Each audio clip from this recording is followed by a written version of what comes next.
So you only heard part of the story so far. And now on Times Now is the real story that the army was made to back off.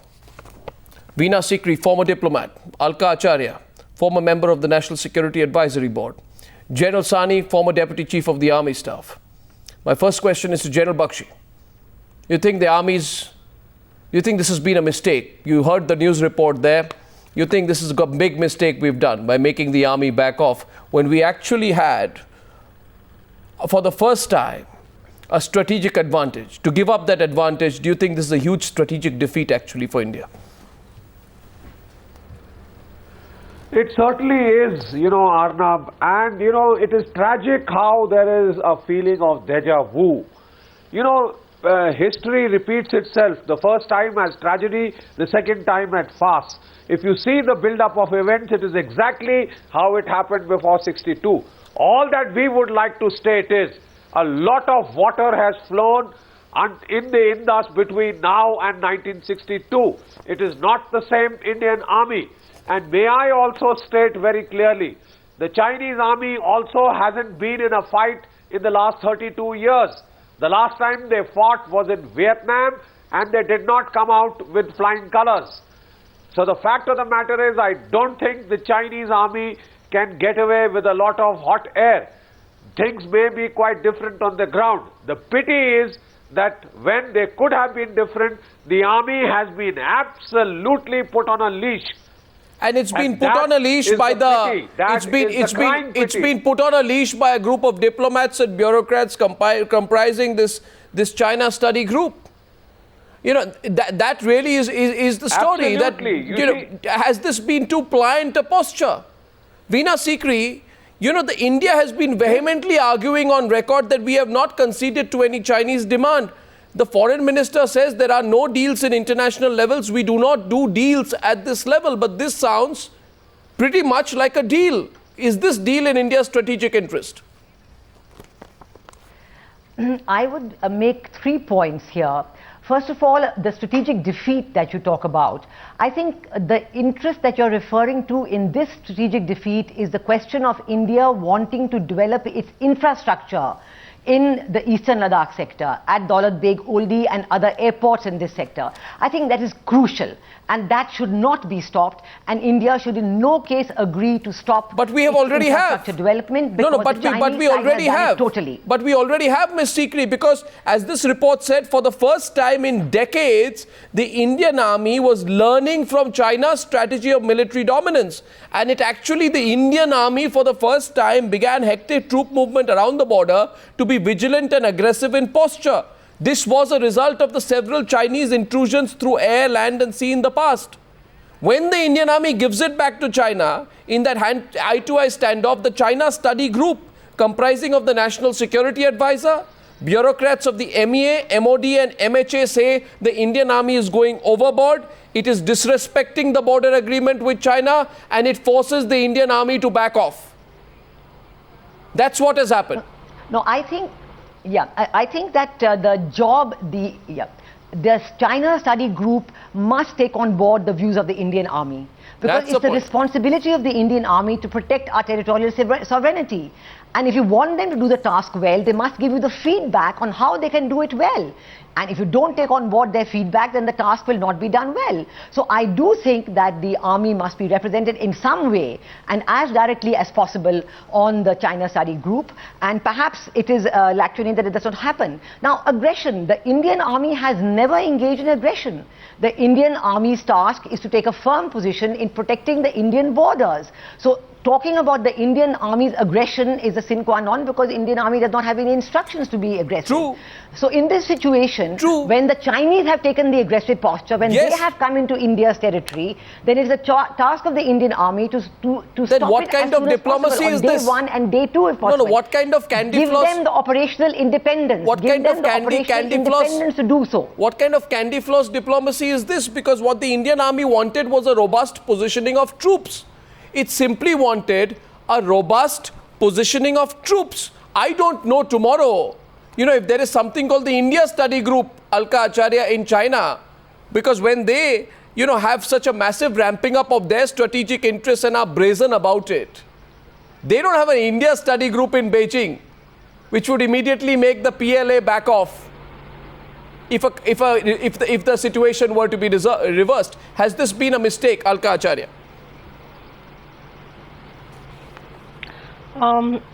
You know, I have never been in accord with this line of argument that unless you are yelling from the rooftops or taking strident positions or aggressively marching towards what you feel is some sort of a problem, that you are actually doing the wisest thing. What we are looking at today is a diffusion of a crisis that was building up, and that there is now an inevitable period when positions will be examined, the whole scenario will be gone over. You are, obviously your channel is so well informed, you know exactly what went on in the rooms. Well, Ms. Acharya, let me tell you, Ms. Acharya, we spoke to the Indian Army. We spoke to everyone. You must one second. We've spoken to all sides, and you know what they said, Ms. Acharya? You know what they said? They said we have been told to be quiet about this. I would like to know. Yes. Look, Mr. Goswami, I would like to know that if the army is taking a position, why is it not being stated officially? I do because not they have been asked to be quiet about it, because obviously the army has been, the army would obviously go with whatever the civilian leadership decides. Now, obviously in this position, nobody is being aggressive. Nobody is being aggressive, Ms. Acharya. See, nobody is being aggressive, but what the Indian army is doing is robust positioning. The Chinese get irritated by it. And then the bureaucrats and diplomats tell the army, please back off. It is rather unfortunate that you are giving a cast of craven kind of yielding to a very substantial process of dialogue that has gone on. The Chinese tents have been taken off from there. I don't see how, and how can you say that the army will quietly tell people, oh, we are being told to be quiet? I mean, this goes beyond the bounds of the system that we are in which the political process takes control of the military process necessarily. You cannot have a system whereby the army is going to sort of move on and say, we will go on the aggression, but we've been told to be quiet. The question is, Ms. Acharya, I'll ask General Sahni this. The question obviously is this, that when China has shown such utter disregard of its commitments across the border, why are we so cautious and concerned that there should be no breach to the point to which we tell our army to back off at a time when they wanted to have a more robust positioning of troops? And you can try and keep quiet about it, but the fact of the matter is this. But you have sorted out the problem. As Veena Sikri says, you must involve the army point of view more aggressively. The problem has been sorted out possibly at a cost. How do you know that? General Sahni, what do you think? How can we say it has not been? It has been sorted out, but at a price. Yes, General Sahni. Arnab, I would say, Arnab, I am not privy to what happened in the China study group and standoff between the army and the MEA or the political bosses. But I want to tell you that this is a very sensitive area. And here we require to develop our infrastructure to the same level as the Chinese. We require to prepare our armed forces much more than what is being done at the moment. And now also we have to ensure that we continue to patrol the area up to what we perceive as our border. And if such situations arise, which have arisen today, then we should not be blinking. And there should be a system put in place where there is a joint consultation and the armed forces are given the due, regard as far as their view is concerned. And I would also like to point out that this is an active border. In this active border, to have ITBP and acting under the MHA itself is an aberration. Absolutely. I think it's a terrible aberration. And it should be completely put under the operational control, because if such a thing happens again, we should not be found wanting, I would say. And I would again put a point, Arnab, that in all the army commands, in the combined commands in the American Army Armed Forces, they have they have the Foreign Service officer attached to the headquarters. So why is it that in the Indian context they don't have a foreign service officer attached to the northern command or to the southern command, where they can render advice to the commander.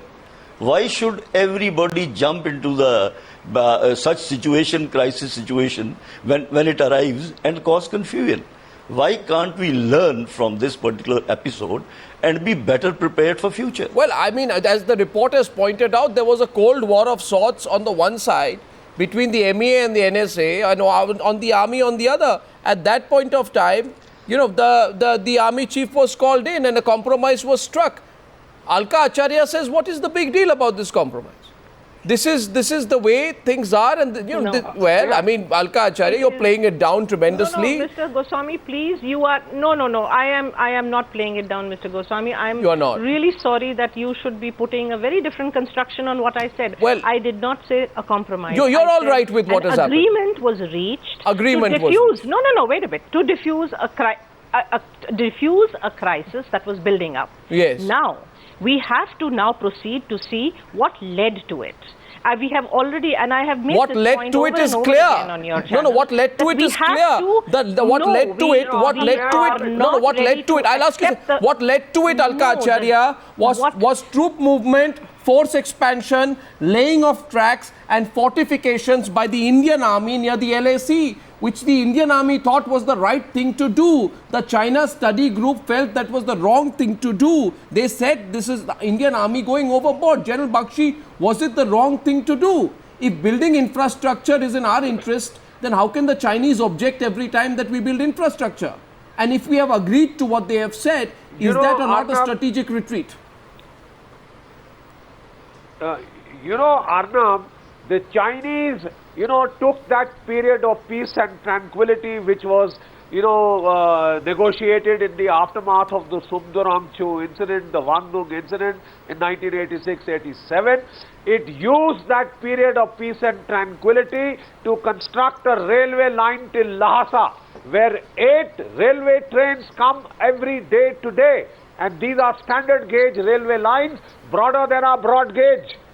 They can bring up to 32 divisions in the space of a mere 1 month into the Tibet, autonomous region. 58,000 kilometers what are we of talking about? Road really? I mean, what are we talking about here? One second. General Bakshi, Alka Acharya wants to counter you. No, 1 second. Alka Acharya wants to counter you. Let her. By the Chinese in She Tibet, feels you're going on the wrong track. Let her.